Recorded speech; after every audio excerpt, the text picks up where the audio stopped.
Llegarán en ese tiempo las explosiones atómicas y harán la destrucción de cada ser. La radiación matará y hará nacer de madres monstruos de todas clases, animal y vegetal, y el mineral se disgregará. Benjamin Solari Parravicini. Acompáñenos en la aventura de los errores pasados para descubrir... sí, Parravicini. Bueno, para descubrir que la humanidad es historia, ya se la saben. Hola, esperemos se encuentren bien. Hemos llegado con la entrega número 74 de este podcast. Hoy hablaremos sobre el desafortunado caso del que fuimos víctimas los mexicanos, y ya que fuimos envenenados con leche radioactiva. Yo soy Israel Olvera. Y yo soy Itzel Olvera. Esta es ya la segunda parte donde terminaremos este tema. Recuerden que estamos en Facebook, en Instagram, en YouTube. En Facebook e Instagram como epocas.epicas.podcast, y pues ahí en YouTube también, ahí estamos subiendo ya más los episodios. Esperamos después irles trayendo más contenido, así que para no hacer el cuento largo, pues vamos a empezar. Antes de continuar con el tema en cuestión, mencionaremos la definición de una palabra que mencionamos ya varias veces. Un becquerel es la unidad para medir la cantidad de radioactividad. Un becquerel, 1 Bk, es igual a 1 de desintegración por segundo. Becquerel, que es el símbolo BQ, el becquerel lleva el nombre en honor a Henri Becquerel, un físico francés que descubrió la radiactividad en 1896. Hay que destacar que la cantidad de radiación de la leche que se importó es 10 veces más de lo establecido que se puede soportar el cuerpo humano sin ningún daño.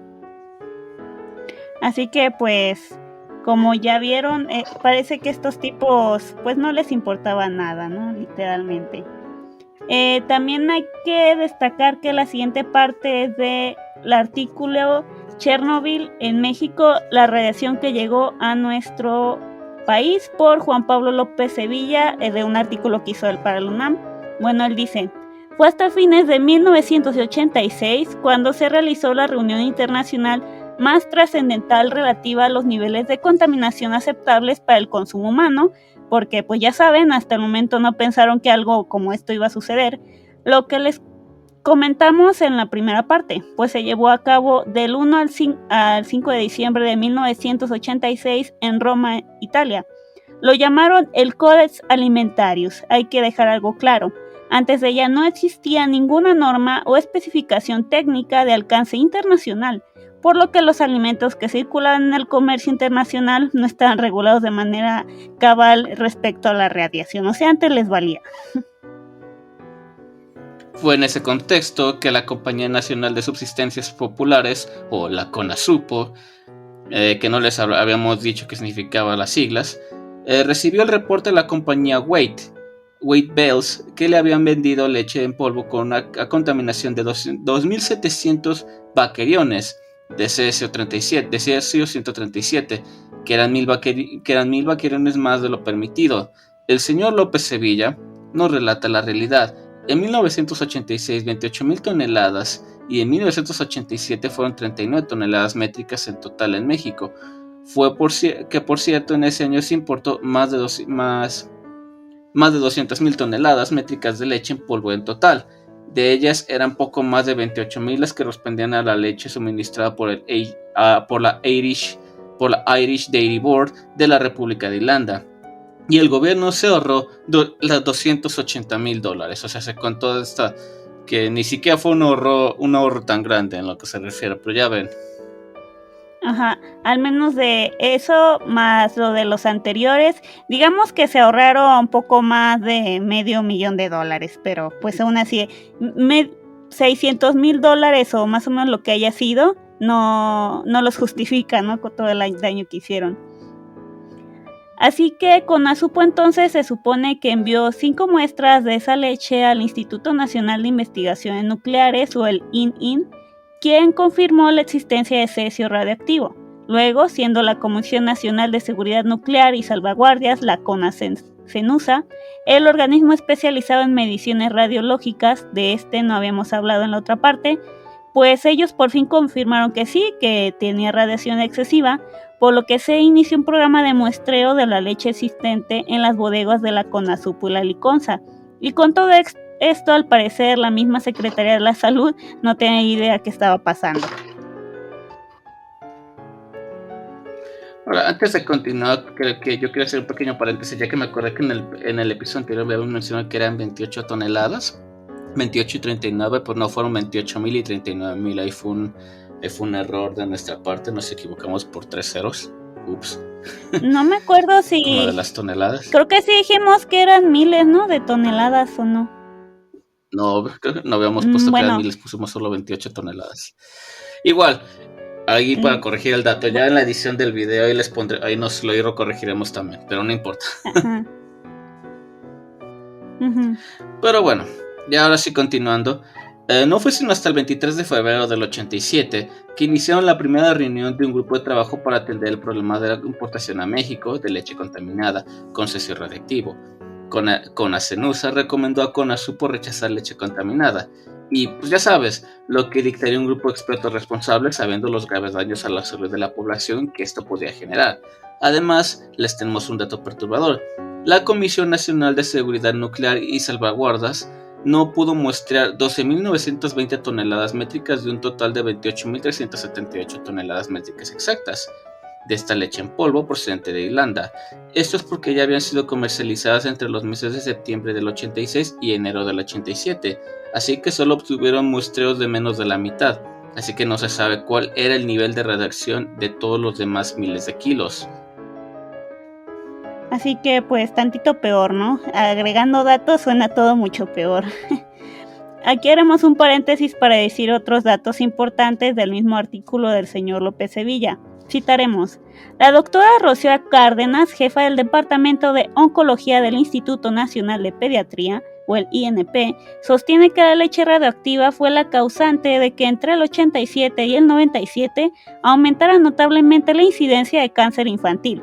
La incidencia de cáncer infantil aumentó 300% en la década, al grado que se calcula que la afectación anual es de unos 900 niños, de los cuales el 30% mueren. No es la única que lo señala. Guillermo Zamora, otro quien hizo una investigación sobre este tema, escribió un libro sobre el caso llamado Caso CONASUPO, la leche radioactiva, el crimen más atroz contra el pueblo mexicano. Ahora, ¿y cuál fue la excusa de la CONASUPO para no mandar por barco esa leche que de vuelta por barco esa leche que traen de Irlanda? Le dijo a CONASENUSA que no era posible porque traería problemas con el comercio internacional. Ya saben, porque era mejor echarse bronca envenenar a tu pueblo que echarte bronca con el extranjero. Con el comercio. Que por cierto, el señor José R. Que, o sea, tú dices, en lugar de echarse el pleito y decirle, oye, no me vendas esta porquería, a lo mejor enveneno a millones de personas. Al parecer vale menos. Y le causa cáncer a niños. Pero bueno, sí. El señor José Ernesto Costemalle era el director de CONASUPO en ese momento. Recuerden ese nombre porque este tipo es un bastardo. Fue para el 21 de enero del año 1988 que el famoso grupo de los 100 en México hacen su denuncia pública donde le avisan por fin a la población civil sobre esta leche radioactiva. Entonces ellos decían que fueron 17,000 toneladas las que tienen la mayor contaminación.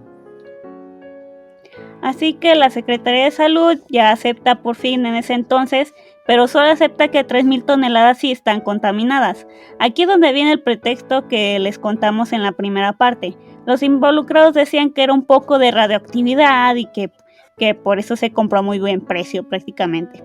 Citando, en febrero, el gobierno de Miguel de la Madrid da por cerrado el caso, declarado que aunque contaminada, la dosis de radioactividad que tiene la leche no rebasa las normas establecidas, pero que la devolverá, cosa que no hizo, por cierto. O sea, estos tipos con toda la cachaza así. Sí, la leche está radioactiva, pero se compró por un pinche ofertón. Y luego ya llega este pendejo de la Madrid y dice, no voy a cerrar el caso porque la radioactividad no rebasa las normas, pero pese a que la rebasaba como 10 veces más de lo establecido. Decía, al cabo que no me importa. ni yo, ni mi familia, ni de los malditos que estamos en el poder la vamos a consumir, así que no importa. Ahora, el señor López Sevilla nos menciona lo siguiente. Después de 9 meses de discusiones, embargos precautorios de las aduanas marítimas, pruebas fallidas de reutilización de la leche contaminada, denuncias de la ONGC, reuniones de alto nivel entre diversas autoridades, rumores de todo tipo sobre los efectos en la población por el consumo de esta misma, comparecencias de funcionarios ante la Cámara de Diputados, negociaciones con la empresa irlandesa. El 18 de febrero del 88, la Secretaría de Salud ordenó oficialmente la devolución de la leche en cuestión, y les tomó un año. Y mientras en ese año esta madre estuvo en circulación. Y no fue solo que estuviera circulando un año, sino que ya para ese entonces había causado un desmadre que se sentiría por décadas. Ajá, y esperen a escuchar lo que dijo después los del gobierno irlandés, ¿eh? Así que el 16 de marzo del 88 salieron del puerto de Veracruz 2 barcos, el llamado Sonora, el ¿cómo se pronuncia? Peasant, con destino a Rotterdam, Pisant, con destino a Rotterdam, Holanda, y Cork, y el Irlanda también. Es en agosto del 88 que el Diario Oficial de la Federación emite la norma técnica 316, donde ya fijan esta medida de solo 50 baqueriones por kilogramo como límite máximo. Una tercera parte de la norma internacional, supongo que se unió para calmar un poco toda la situación y, no sé, resarcir su conciencia, aunque el daño ya estaba hecho. También se sabe que al menos 2.000 toneladas de mantequillas que se trajeron de Irlanda. En el artículo de Lucía Tenorio, ella nos dice que ninguna cifra es certera. Ya saben, siempre le tratan de mover los números para que no suene tan mal.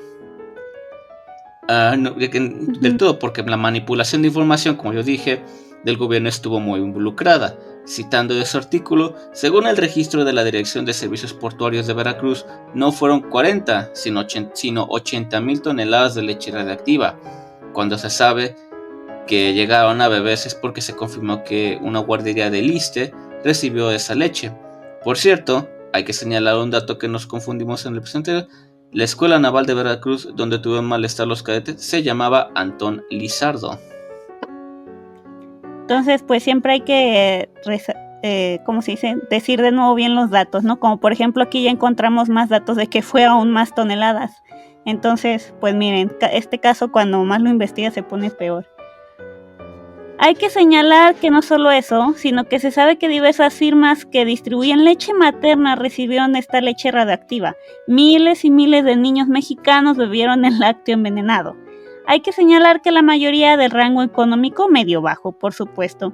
Al parecer, sí regresaron algo, aunque solo fueron 3.900 toneladas.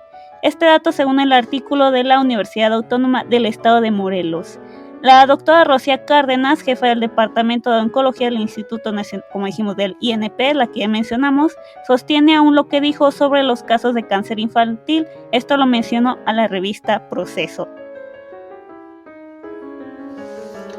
Esta oncóloga afirmó a Proceso que nunca se ha dado seguimiento a esos u otros casos. Obviamente, porque darle seguimiento sería aceptar que esto pasó. Ahora, en la investigación de Guillermo Zamora para esta revista, menciona un párrafo que sin duda nos dejó en claro que los involucrados quieren seguir impunes, pues citando, al continuar con Atán investigando el hospital infantil, Federico Gómez, por órdenes directas del director José Alberto García Aranda, se niega rotundamente a abrir sus archivos, argumentando inexistencia de información. Ya saben, pese a los 80.000 kilos de leche en polvo radiactiva. María Magdalena López Cimental, jefa de bioestadística y archivo clínico del hospital, reunió su personal y le señaló que había órdenes superiores para impedir el acceso al archivo muerto, especialmente a la revista Proceso, que solicitaba datos de niños que hubieran ingresado con diagnóstico de cáncer entre el 87 y el 97, porque ya saben, una vez más, dar esta información es implicar que esto pasó y tienen que aceptarlo, y ya sabemos que nunca lo van a hacer. Sí, porque aceptarlo también significa que muchas personas de poder o familias poderosas pues tendrían que ser juzgadas, ¿verdad? Cosa que nunca hicieron. Por cierto, este grupo de los 100 que mencionamos anteriormente fueron fundados en el 85 y es el más influyente grupo medioambiental de México, compuesto por más de 100 de las personalidades más prominentes de la nación en las ramas artísticas, culturales y científicas. Ellos junto a Greenpeace es que hasta el año del 95 ya piden otra investigación, ya que De la Madrid no está en el poder. Esto para que al parecer se castigue a los culpables, aunque bueno, cuando el gran daño ya se hizo. Lo peor del caso, y para que se indignen por la impunidad, se forma una comisión pluripartidista en la Cámara de Diputados, que de plural solo tiene nombre ya que solo son distintas personas. Recordemos que solo estaba el PRI, entre comillas. Y bueno, luego de discusiones serias, según ellos, y cobertura de la prensa, en septiembre del 96 dicen que los diputados del PRI que participan en esta comisión con apoyo de la mayoría absoluta, pues deciden cerrar el caso, ¿no? Ahora sí que pues tenían todas las de ganar para echar todo el asunto debajo de la mesa. O debajo de la alfombra también. Bueno, ahora Guillermo Zamora nos comenta para la revista Proceso, nos da el siguiente dato. La Secretaría de Salud responde textualmente por medio de la licenciada María Almendra Castro Macedo, directora de Coordinación, Normatividad y Difusión. Esta dirección general no cuenta con informes sobre ingresos hospitalarios a unidades médicas de la Secretaría de Salud, ya que esta información no es captada por nuestro sistema de información. Esto es un artículo de 2014 que, por cierto, además no crean que es solo el gobierno de México que sigue negando lo sucedido. En Irlanda siguen sin aceptarlo. Por cierto... bueno, tú primero.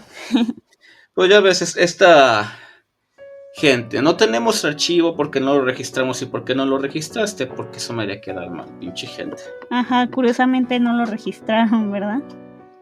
Qué curioso, se les cayó el sistema ese día. También se les cayó el sistema, no les funcionó el sistema 10 años. Ya parece pinche Oxxo. Ajá. Y bueno, por cierto, esta revista Proceso puso al descubierto esto desde el 88, de hecho, ya que no le vamos a quitar parte de la culpa a la Irish Dairy Board, que es el Consejo Irlandés de Lácteos. A finales de octubre del 2013, el presidente irlandés Michael D. Higgins visitó México, invitado por el señor Peña Nieto, e irónicamente firmó varios acuerdos de nutrición, alimentación y derechos humanos. La revista Proceso fue el único medio que le pidió datos sobre esta compraventa de leche radioactiva. Este señor pues no respondió, como podrían esperar, y de hecho ningún otro medio y menos el gobierno se tomaron la molestia de enfrentar al residente irlandés sobre este tema. Ahora, si la falla de respuesta del presidente los hace quedar mal, pues como hay que comentarle lo que respondió la embajada. La embajadora Sonja Hyland aparentemente primero accedió de forma muy tranquila, tanto para comentar lo siguiente. La embajada de Irlanda en México se estableció en 1999 y por consecuencia no está en posibilidad de emitir comentario alguno sobre las imputaciones hechas por el periodista Guillermo Zamora respecto a los presuntos eventos sucedidos en México en la década de los 80. O sea, como la embajada no estaba allí antes en ese tiempo, aquí no pasó nada. Básicamente lo que quiso decir esta mujer. Ya no es nuestra culpa porque no estábamos aquí presentes. Así que para el día 22 de ese mismo mes añadió, según ella, para intentar quedar mejor: en relación al correo electrónico dirigido a usted el día de ayer, la embajada se permite hacerle llegar el siguiente agregado.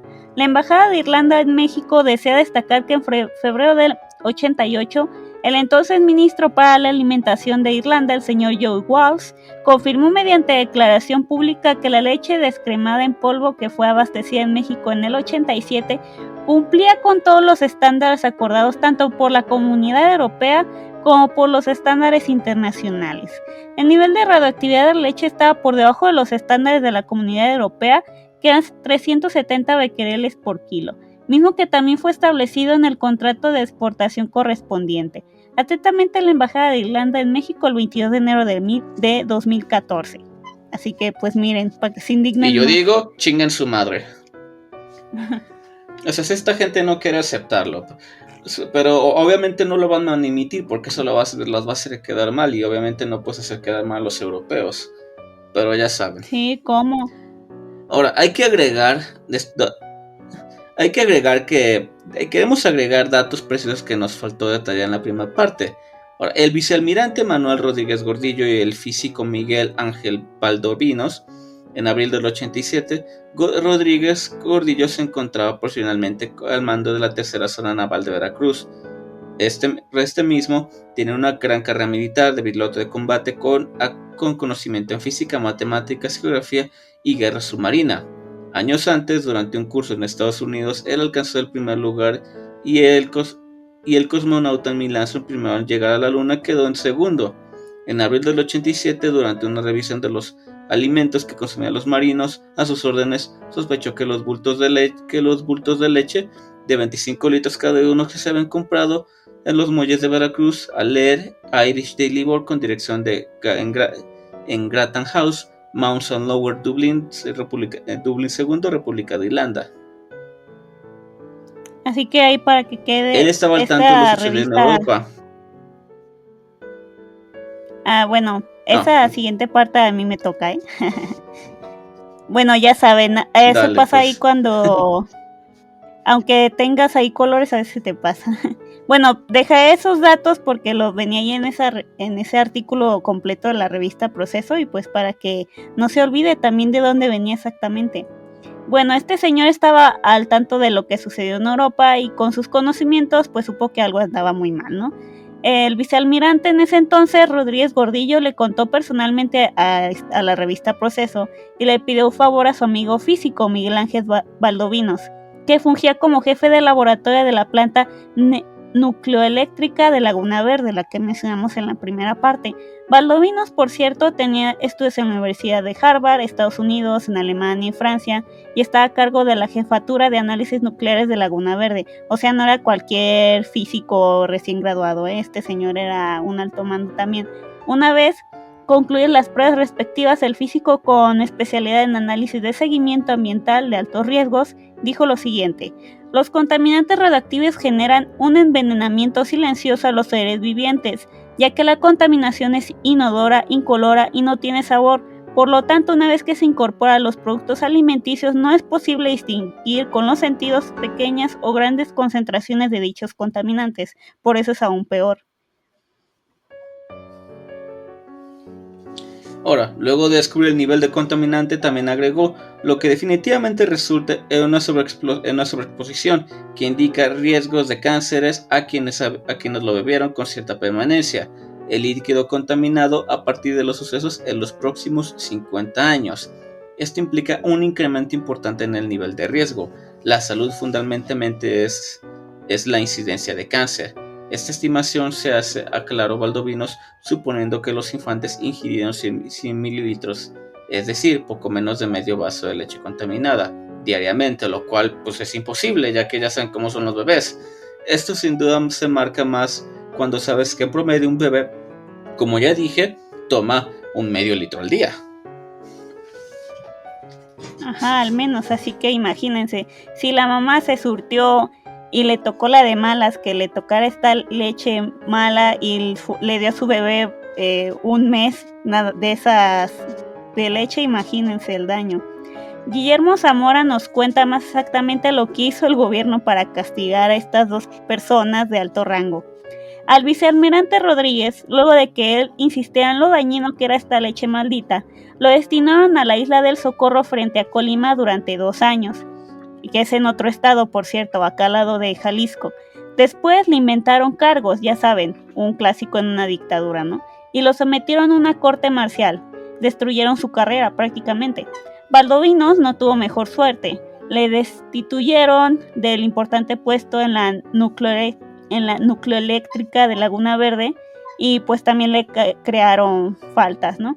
Cuando la revista Proceso comenzó a informar acerca de la leche con radiación que llegó desde el puerto de Cork de Irlanda por medio de barcos con la bandera chipriota como el Rumilla, el Tenacious y el Adventure, también informó de las cantidades exactas, fechas y otros datos, pues el gobierno de Miguel de la Madrid y a Carlos Salinas de Gortari no les hizo gracia que esta revista les mostrara lo que hicieron, ¿no? Pues que los hiciera quedar mal más que nada, ¿no? Y que los evidenciara. Pues es principalmente eso. Y no fue solo durante el gobierno de estos dos, ya que también durante el gobierno de Ernesto Zedillo, otros de los funcionarios señalados involucrados, como Raúl Salinas de Gortari, aparentemente en el poder detrás de la Conosupo, también están en los siguientes: José Ernesto Costemalle, quien era el director general de esta secretaría, Guillermo Soberón, Jesús Cumate, Héctor Hernández, César Ruiz Ferro, al almirante Miguel Ángel Gómez Ortega, Ignacio Valle, Jaime Martuscelli Quintana, Miguel Medina Balars y muchos otros empleados menores que nunca denunciaron ni aceptaron esta leche y mantequilla para que se indignen más. Todos ellos fueron exonerados años después, cuando se abrieron 2 comisiones investigadoras de Conosupo que jamás llegaron a absolutamente nada. Las empresas y estas firmas de la paraestatal que hacían llegar la leche por ley, cuando se enteraron de que el lácteo estaba envenenado, nunca retiraron del mercado su producto. El Proceso publicó la lista de estas empresas, las cuales jamás se atrevieron a desmentir esto, que era la compañía Nestlé, Carnation de México, Anderson Clayton, Mead Johnson de México, Sandoz de México, Kraft Food de México, Wade Bales, como dijimos, Chocolates La Azteca, Danone de México, Yakult, Productos Roche, Rompope Santa Clara, Laboratorios y Agencias Unidas, La Evaporadora Mexicana, Chocolates Turín también, United International, Richardson Biggs, Bremen, Productos Marinela, Chocolates Fairback, Quesos Milán, Swensen de California, Helado Santana, Industria Score, Productos Lácteos Mairán. Entre estas listas se encuentran inclusive las que son especialistas en maternizar leche y son filiales de empresas estadounidenses. Bueno, leche materna, pues. Y además muchos fabricantes de quesos, mantequillas y helados. Así que no solo los bebés o la leche en polvo, también se fue para los helados. Nunca se castigó a nadie, por cierto. Y otra cosa aquí es esto: estas empresas valiéndole, ya que no solo estaban afectando a sus propios clientes, sino a sus empleados, ya que los estaban haciendo trabajar con literal material radiactivo. Ajá, creo que en el caso de alimentos, tal cual no te hace daño tanto si no lo ingieres. Pero pues ya sabes, si estaban trabajando pero ahí, aún así siempre les piden, no, consume de la empresa y no sé qué, así que más de alguno o muchos empleados de esas empresas también se vieron afectados, ¿no? Así que pasemos ya al siguiente tema.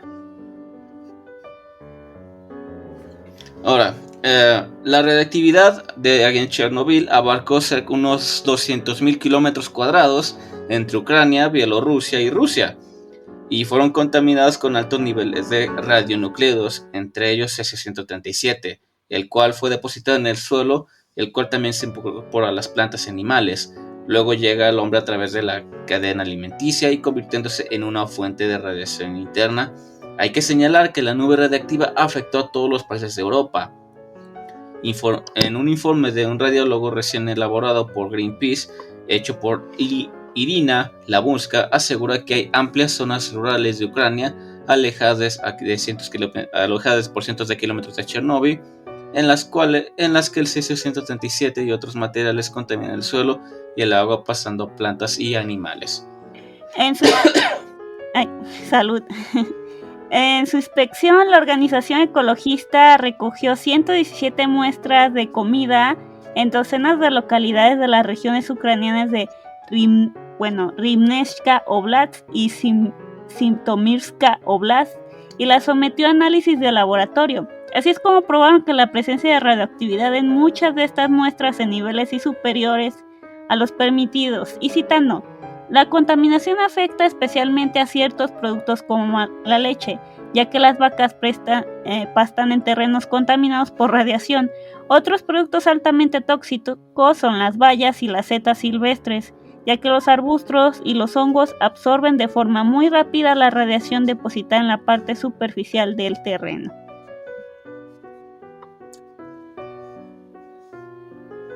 Ahora, la cuestión es que la gente del campo de Ucrania come muchas setas, frutas, bueno, setas es como le dicen en español, hongos, y frutas silvestres e incluso que hacen conservas de estos mismos.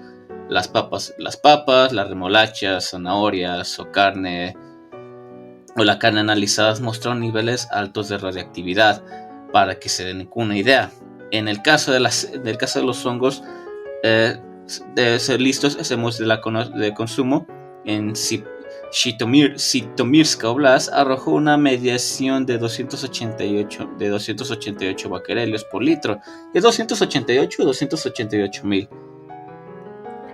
Creo que es 288,000. Que yo sepa, lo que es por litro, o 288 becquerelios por litro. Ah, no, sí, por miles, porque dice que es 115 veces más. Más de los valores permitidos para el consumo. Como ante todo esto, desde hace años el gobierno ucraniano ha ido disminuyendo la ayuda a estos lugares tan afectados. De antes de 40 euros mensuales, ahora apenas les dan 20 céntimos. Esto es reportado por el Consejo de Rokitne a medios internacionales. Médicos de la zona hablan también cómo atienden personas con altos niveles de radiación debido al consumo de alimentos cosechados en su mismo territorio. Parece están intentando que los niños pasen al menos 100 días fuera de la comarca. No sabemos si cada año, para intentar que consuman alimentos sanos. Y citando al doctor Valery Kasparov, director del Instituto Ucraniano de Agricultura y Radiología, es lamentable que se dediquen cientos de millones de euros a las obras de contención del dañado reactor de Chernóbil, cuando bastaría 1 millón de euros anuales para evitar que los campesinos de las zonas más afectadas tuvieran que consumir alimentos contaminados. Este doctor habla también de darles alimento limpio para el ganado y fertilizantes que ayuden con la limpieza del suelo, pero esta gente ha sido completamente olvidada. Bueno, y luego aquí de que mi hermano se aventara ahí estos 3 párrafos, pues como pueden ver, el gobierno mexicano, el irlandés, el ucraniano en este caso, no importa en qué país, siempre va a haber estas situaciones, ¿no? La gente afectada luego del incidente en Ucrania, la versión completa del informe de la OMS adoptado por la ONU y publicado en abril del 2006, incluye la predicción de otras 9,000 víctimas al menos mortales de cáncer y entre 6.8 millones de personas afectadas con otras enfermedades. Esta cifra incluye a los 31 trabajadores que murieron en el accidente y los 15 niños que murieron de cáncer de tiroides, que se saben, ¿no? Los radionucleidos causan diferentes problemas de contaminación según su vida media. Los de vida media corta solo supondrán un problema importante de contaminación de los alimentos cuando los niveles sean altos, con el caso de accidentes, por ejemplo. En cambio, los radionucleidos con vidas medias extremadamente largas, una vez liberados en el medio ambiente, pueden considerarse permanentes. El efecto más importante de la exposición crónica a la radiación es el aumento del número de cánceres de la población expuesta en comparación con una población que recibe menos exposición. Además, experimentos con animales indican que en las poblaciones expuestas deben esperarse efectos hereditarios. Todos los párrafos es por Pablo López Sevilla. Aquí tenía pensado hablarles también de lo que dice la OMS de qué hacer con alimentos radiactivos y todo eso, pero yo creo que mejor lo dejaremos para algún otro capítulo extra donde, no sé, hablemos directamente de la radiación y cómo afecta a los humanos o algo así, sobre todo para no hacer más largo este episodio. Pues ahí se los dejamos para que vean cómo es que se las gasta el gobierno. Ahora sí que para echar todo bajo la mesa, pese a que es algo que ha afectado a miles, tal vez millones de personas a lo largo de las décadas. Pero que obviamente esta gente no va a admitir culpa, porque ya saben, ¿por qué admitiríamos culpa cuando nos ahorramos $10? Pero en fin. Además porque pues no solo tendrían que pagar con no solo tendrían que pagar con dinero, sino también con cárcel, entonces no les conviene, ¿no? Exacto. Pero bueno, ahí se los dejamos. Ya la próxima semana vamos a volver a Japón, al siglo XIX esta vez. No vamos a ir tan atrás. Y pues ahí se los dejamos este episodio para que se indignen como el gobierno trata a la gente. Ahora sí que ya ni siquiera no nos ven como números, no nos ven como gente, nos ven como números. Pues esperemos les haya gustado. Bueno, no esperemos, creo que no les va a gustar el tema en cuestión, pero esperemos que les haya entretenido un poco mínimo. Y pues nos vemos la próxima O sea, semana. les haya gustado la investigación, más se hayan indignado con el tema. Y pues, por cierto, también recordar de nuevo ahí que nos escuchan en ebooks, Spotify, Google Podcast y Apple Podcast, y que estamos ahí en Instagram, en Facebook, en TikTok como épocas.épicas.podcast, y pues que también se suscriban, nos den like en YouTube. Hay un saludo al chico que nos comentó en el capítulo de Julio Popper, disculpa, no recuerdo tu nombre, pero bueno, ahí ya le respondí, gracias ahí por su comentario. Y ahora sí nos escuchamos la próxima semana. Hasta la próxima. Adiós.